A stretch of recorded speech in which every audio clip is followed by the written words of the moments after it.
Alexander. I'm working at the Decentralized Confidential for developer relations. And the topic is pretty simple today. It's one of the most, I think, going to be hypothetical narratives for this year. It's going to be Decentralized Confidential Computing, or in short, DCC. So, simply put, DCC is, trying to form a narrative around the fact that you have a lot of chains that are doing privacy-preserving computation or confidential computation, but don't have like sort of a unified narrative, which they kind of share. So let me show you which these are. I mean, you might know some of these chains that are always using these technologies. So DCC basically means that we're like having sort of an umbrella, a narrative, to kind of bring in all of the chains that are using these kind of technologies to basically have privacy-preserving or confidential computing. So the first of them is a trusted execution environment, which is one of the things that secret network uses. A trusted execution environment simply means that you have a special part in your CPU, we call it an enclave, and you do some sort of computation inside of there. It's not visible to the outside, nor to the node runners, nor to validators. And you can do all sorts of like encrypted computing inside of this trusted execution environment. Then some might know what multi-party computation already is. It means that you have just validators or nodes, each doing one small computation without knowing the whole part of it. So that way you can keep the whole computation confidential, but it's basically distributing them across a bunch of nodes. Then we have fully homomorphic encryption, which is the nuclear block. Fully homomorphic encryption simply means that you do the encryption directly on encrypted data, so you don't even decrypt it. You just take the data, you do the computation directly on these data. And then afterwards, you knowledge proofs. I think most of you already know what ZK are, so I'm not going to go too deeply into this. So now, what's the whole landscape of these chains, if you know them, right? Maybe you know some of them, maybe not. I'm going to go into these. But the whole DCC narrative kind of centers around all these chains that are using these technologies. So for example, you might already some know of them. For ZK keys, it's like Dusk, the Neo, etc. Three ones that you know. And we're going to go to TEs, which is, of course, I put secret in the middle, obviously, because I'm working at secret. Secret is a pretty old one of them, like we just started in 2020. And then we have Oasis. Oasis Network, Marlin, Fala Network, for example, or 10. I mean, they were formerly Obscuro. If you know Obscuro, this is like what 10 is now. They renamed it.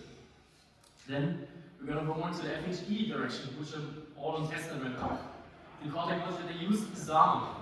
So if you know ZAM already, it might ring a bell. If not, they're basically copying the FHE to be used on blockchains.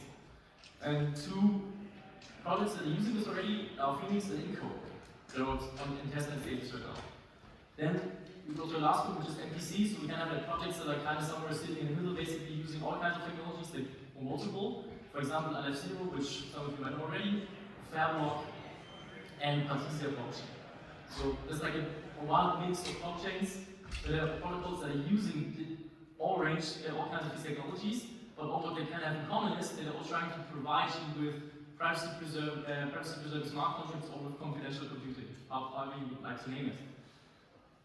Then, question is, since we all can have like these different technologies for conventional computing, why does it even have to be that many? That's the question. Why do we even need like this narrative? Why is it necessary? Key question is, if you have all these technologies, is there one technology that actually stands out? I would personally say no, because each of them has like its distinct, let's say, advantages and disadvantages. I'll give you an example. So if you just compare it to Ethereum on the left, so you can see the axis. It's just a rough idea of how hard it is to do something on the chain. You do some coding on the chain, or how the application logic is, versus like how fast it is and how private it actually is. So it's always like a trade-off, I'd say, right? Ethereum is too easy to develop, but it's completely open and public. So if you want to go more into the privacy space, confidential computing space, you're gonna first get to TEs, which are like easier to develop, but of course they have the assumption that the CPU or the trusted execution environment doesn't break. Then, for example, for MPC, you're gonna have, of course, a little bit better trust assumption because you say, well, if all the nodes or validators don't collude, you're going to be still secure because you don't know the whole part, the whole computation. Each one only knows one part of it. For FHD, for example, problem is it's mathematically secure. It's just proven that it works. Problem is it's rather slow to develop, right?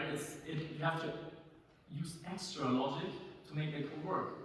Also, the execution itself isn't that fast. So if it's not that fast, you're gonna have to use like a lot of accelerators, or you're gonna have to just use the fact that you just use small data types to make use of it. So it increases the complexity again. And then on the other hand, for example, with CKPs, of course, you can only prove that a computation was correct, but you maybe can't use shared states, so you have to be like clever about how you use this. So all of these have the distinct trade-offs. But what they all kind of unite is the fact that they're all trying to give you, confidential computing, one way or another. So that's why we think it's important to kind of give them all like a narrative, their own umbrella basically, in which you would, give it out to into the crypto world. So basically, from a whole talk right now, the idea is, I'm guessing we're going to go from the top, so from pretty broad scope now to a bit narrow scope, which was more, basically we're going to go converge more and more into secret right now, so explain also to you how secret is solving this. So we're going to have this DeCC umbrella now, and from our standpoint, from secret, what we're doing is we're trying to we're just going to foster deeper collaborations. So the DeCC narrative is something that any chain that's doing some sort of privacy preserving, has privacy preserving smart contracts or conventional computing, however you would name it, we want you in that narrative. We want you in that unified narrative, in a group that we have, to actually push this into the crypto world and make use of the narrative that we have.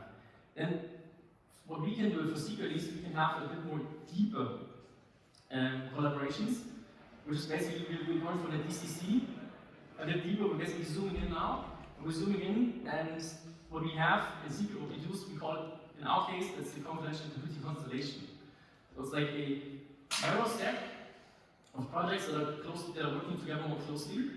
So it's a bit, so basically zoom in now, and I kind of put secret in the middle, obviously because I'm in secret. So from my standpoint, if you look at a galaxy or a cluster, I see myself as in the middle of it. Of course, each of these chains and projects are equally as important. So in our case, we see secret in the middle. That's the logo that I'm also having here. Then we also have Phoenix, which takes care of FHD. Then we have Fairblock, and then we have Obi. So Fairblock uses MPC mainly, and Obi is actually a sidechain that's going to be made for secret that uses account abstraction.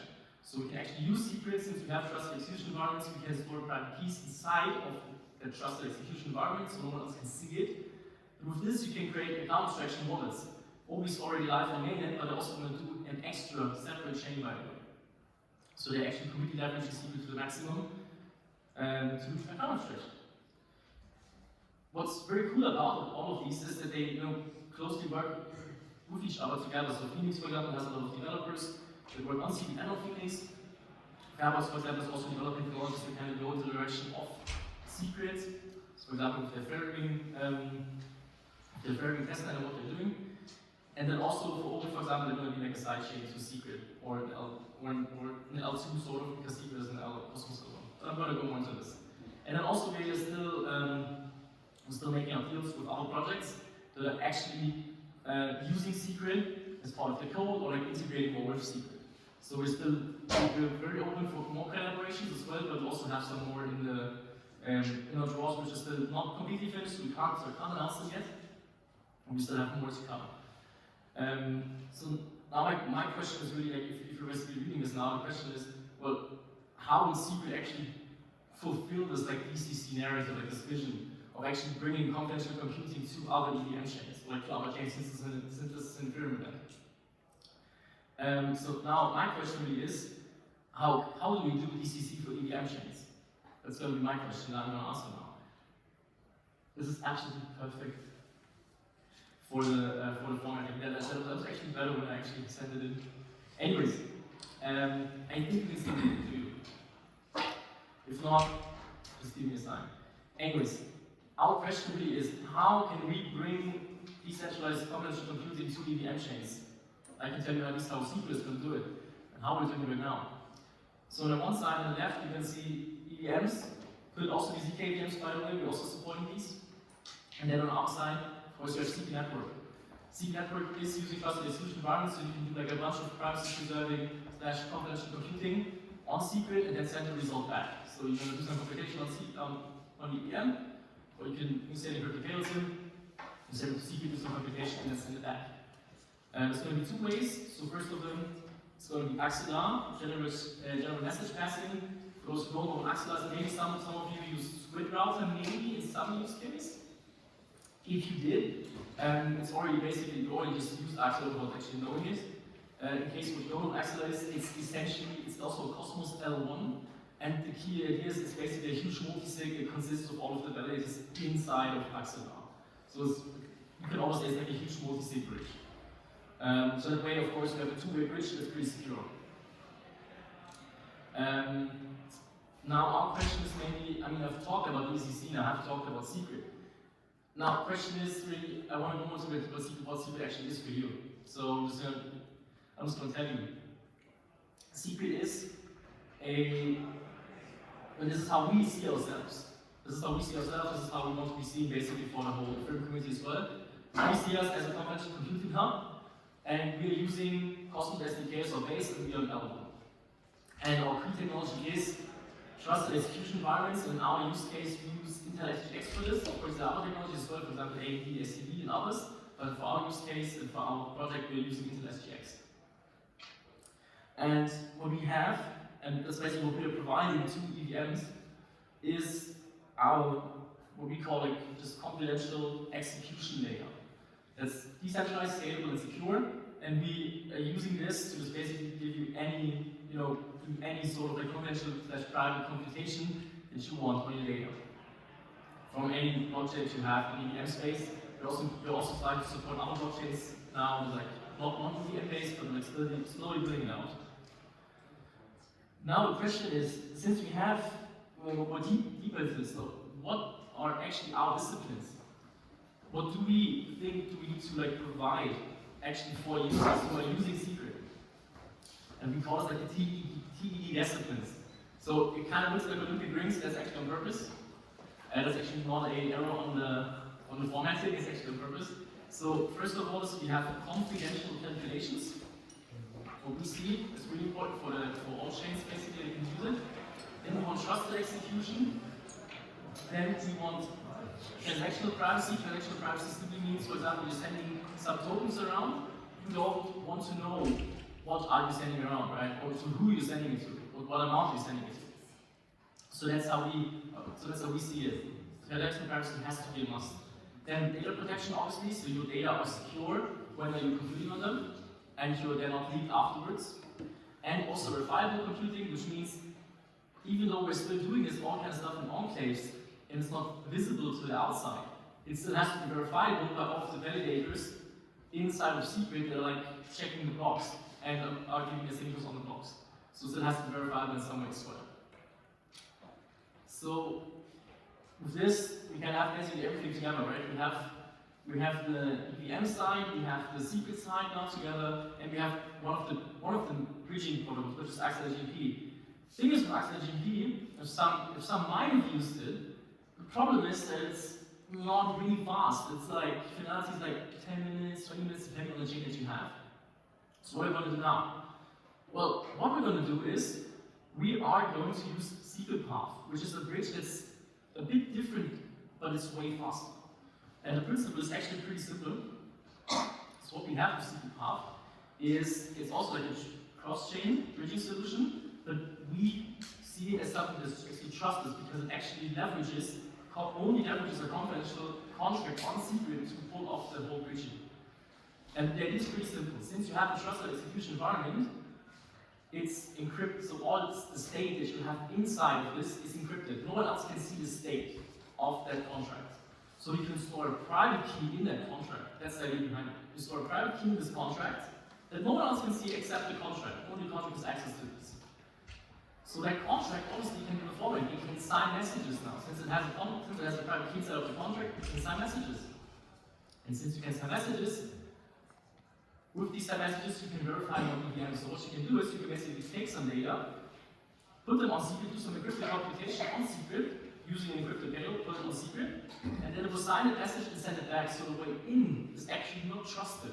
That's completely different from any other chain you usually see, right? Because it usually, kind of secures both ways. It secures the way in and it secures the way out. The secret is in that secret path.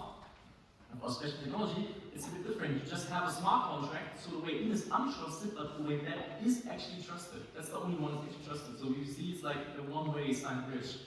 Only messages that are coming out of it are actually secure. But they're only signed by a smart contract, so it doesn't have to be any multi-sig behind this. It's just the contract that signs the message, and you can verify that message, that it was actually coming from this contract. You just check the signature, that's it. And with secret path, you can, I personally say, you can almost pull off personally say it's like almost 80% of the use cases that you're going to do, like using accidental GPU services. So you can basically use any encrypted payload that you can imagine. For example, an encrypted key value store on EVM. Yep. And you can use, for example, CQRF, which we used at ETH and ETH Bucharest. Both of the teams that used it won actually. And it's a verifiable on-chain random number generator. It's way faster, so within one block. And it's way cheaper in gas usage as well, because you only check one signature. So now we basically went in super deep into the whole secret stack and what you can do with it. But that's about it. We're basically now going to zoom out again. That's how we think we can fulfill the DCC narrative. To bring DCC to across all EVM chains and potentially even more other chains as well now. So basically talk to ICP as well and also Sonar. If you want to find out more, that's what you can look at. That's it. Thank you guys.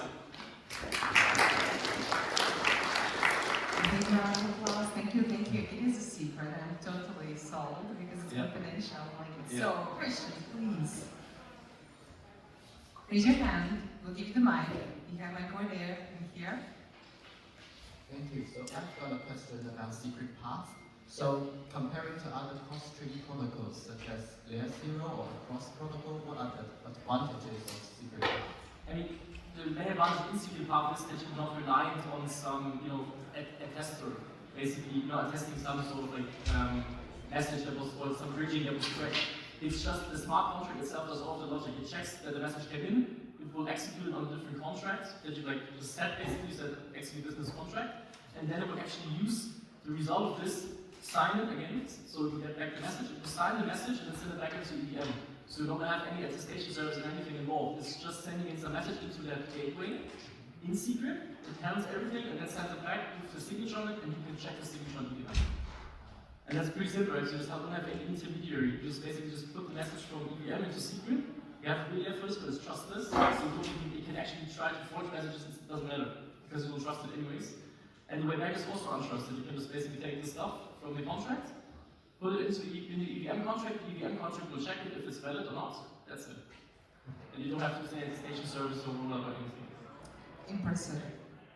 It's pretty nice, yeah. And it's extremely fast. And I hope you will raise more than Layer 0 did, so I keep my fingers crossed for you. Any more questions? That we are staying for the last but not least panel discussion. Everybody's here. Stay here. Thank you so much. Oh, there is one. Oh, you got a question. Apologies.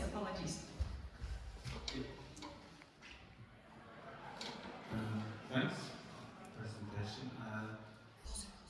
I was last time I was looking into SGX. It was a long time ago, so maybe not up to date. But I would love to hear from you about challenges in maintaining high security of the privacy what is executed inside with respect to side channel attacks. If my understanding correct, that the system running inside of enclave is processing the inputs that are provided for the external world. So I could technically make a copy of this state and fuzz it with different inputs and try to measure timings or do other kind of measurements and try through side channel attack to exploit some vulnerabilities. And I wonder, because there is this insecurity, this false sense of security that you provide platforms that developers will feel so secure that they will start to be a bit loosey about the implementation. While still you need to have a regime like constant time computation and other stuff. So I wonder what your thoughts about this. Extremely good point. So first of all, as I said, these sidechain attacks are a huge problem, obviously, because if you're on public blockchains, you have to think about this kind of stuff. How we solve it is we disable transaction simulation, so we can't actually simulate a transaction. So we actually have to re-execute the transaction on chain. And also other things you could actually say, well, how about I'm just forking the network and then just trying to do the same thing? Thing is, you basically verify your validity set inside of the enclave as well. So if you try to fork the whole chain and then try to do some execution on it, it doesn't work because you're also including validity set in each of the proofs inside of the TE. So TE checks actually who's actually signing this. And if you don't have the validity set included, that's actually from the original chain, you can't do any execution on that enclave. So that way you're mitigating this. But yeah, these like one of the bigger ones. And then, for example, constant time is also a problem, obviously. So we have, for example, also gas evaporation. So basically, that way you do it like kind of like constant gas. But instead of constant time, you do constant gas. That way it doesn't leak any information about the execution trace that you had. But super good point. This is like actually not a trivial problem. You really have to think about doing the whole privacy, privacy / confidential computing stack. Absolutely agree, and we'll keep that for the upper row. Thank you so much, Alexander. Last round of applause for Alexander.